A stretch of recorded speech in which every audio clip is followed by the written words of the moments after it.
Good morning. I'm sorry I didn't do what I said I was going to do.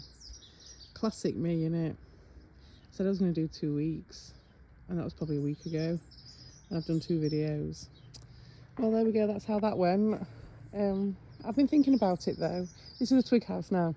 So, I've been thinking about it, and it pushed me to make decisions at least, and it pushed me to decide what it was. I've come out with no shoes on and the ground is a bit wet, so if I look like I'm dancing around. So yesterday I was folding down these trees, and they're going to go over the top of this twig house and come down eventually, and then eventually it's going to be like a bush, and like trimmed round like Edward's hand style, and inside will be the twig house area. So that's what I was doing yesterday, but what I did was I poked myself in the eye with that one. I gave myself a little bit of a shiner. So that was that. What was I going to say? Yeah, just had lovely weather and lovely stuff to do, and forcing my head into the game it's been an interesting journey.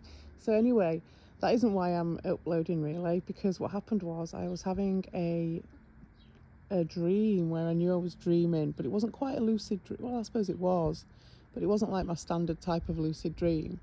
And I just had a little bit of a realization, which I managed to concrete in my head to remember at a later date. And then I was like, well, I may as well just put it in a video, and then I don't have to write it down, do I? But all it was that I really had a gnosis of that thing that happens. You get it when you're tripping as well, and when you're dreaming of that. I managed to exist in the space between complete sort of non-linear thinking that hasn't been pinned down by man things. And when I say man things, I mean human things. Hasn't been pinned down by the trappings or the lines or the words or the thoughts. It wasn't pinned down. You get them when you're tripping, don't you? Where you can exist in that space where you're thinking and you're processing and you're doing stuff, but you're not putting it into words. Although I don't really have an internal monologue in that sense, so it's not quite putting it into words, but still there's an element of putting it into words and thought processes and linear processes. And so sometimes when you're in that space, you can exist in that space, but when you're not in it, for me, I forget about it. I forget it even exists. And it was like literally the second I'd stopped with it started going away. And I was like, and it was like classic where you think, oh no, I'll remember this one. And it went, and I was like, not this one, because this wasn't one that was exactly the same as like with a dream, where you have a dream and you go, oh yeah, and then you forget about it. It was like that process, but I was like, no, not this. I remember putting this in a very different spot in my brain. This probably sounds really weird, but I was asleep. Half asleep, waking up. And anyway, I did drift back to sleep afterwards, and I did get the gnosis back again, which was surprising, but I never really lost it. I still knew part of what it was when I was in the waking moment, but that whole thing about being in the non-linear space, I'd not, I think, put it in the linear space to stash it away, and so it was flying off. But I did kind of manage to remember what that feeling was, and that brought me back into it, which was just really strange. But anyway, the gnosis was about that, and that's why I was like, no, not this one isn't going, because the gnosis was that as I was trying to formulate something into a thought in my sort of quasi-lucid state, I realised that that's the reason we don't remember our dreams a lot of the time, and that's the reason why it's so obfuscated. And it probably has something to do with potentially the afterlife, if the afterlife is anything similar to the dream state. So it has a knock-on effect in my sort of belief system that I have, which I do, I don't have many beliefs, but what I do think is that it's pretty much the same as dreaming, I'd imagine, and in a lot of ways. And anyway, the reason why we don't remember a load of stuff is because your brain needs to be able to stretch.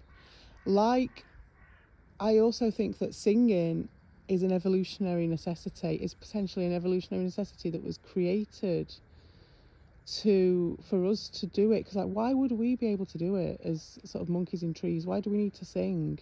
You know, we can shout, we can say things, we can make potentially words or whatever the communications need to be. I mean, the birds sing because it carries on the air, but it was that a chicken and egg situation? Tish.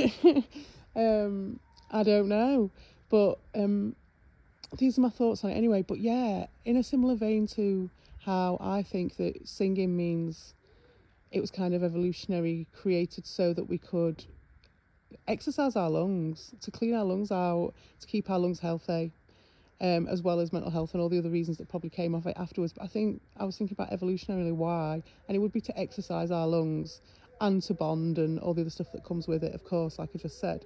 So that was that. But is it similar with the brain in lots of different ways? And in this case, this specific case, in the dream state, if you're trying to process stuff and put things in little pigeonholes or whatever your brain's trying to do, it just seems like, because I was existing in that space for a little bit and I was aware of it, and it's kind of having a conversation with itself. It's a stream of consciousness when you're actually looking at it. I mean, we know this from dreams, but it was just seeing it as that and seeing it how it was, you know, probably just dreaming this, you know what I mean, seeing how it was sorting this stuff out was quite interesting, and it made me think, you know, this is just a stream of consciousness. I think doing these little uploads with the YouTube has helped me formulate my understanding of what a stream of consciousness is, because I'm actually doing it now. Whereas, when would you normally do this? I mean, yeah, sometimes I did. Evil will tell you, I sent him a few of the old voicemails in the past, and so can Vic, you know what I mean, and so can Albert, can attest to these voicemails. But I'm nothing compared to Dushin, I'll tell you that. But even then, that has probably been the thing that's made me, I don't know, strengthen my perception, delusion, whatever it happens to be, of what that stream of consciousness is. And so thinking about that, I'm thinking about the brain.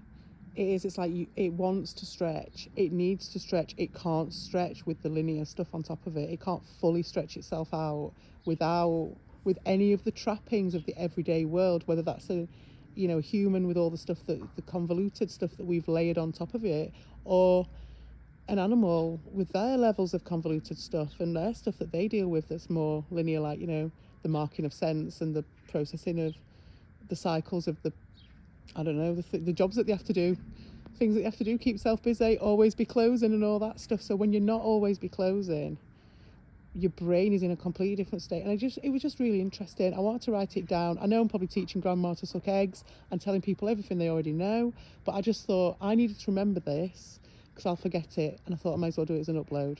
And so it wants to stretch itself when nobody is looking, as in society, and these are the words that were in my dream. And it needs to stretch itself when you're not looking. You can't be looking at it.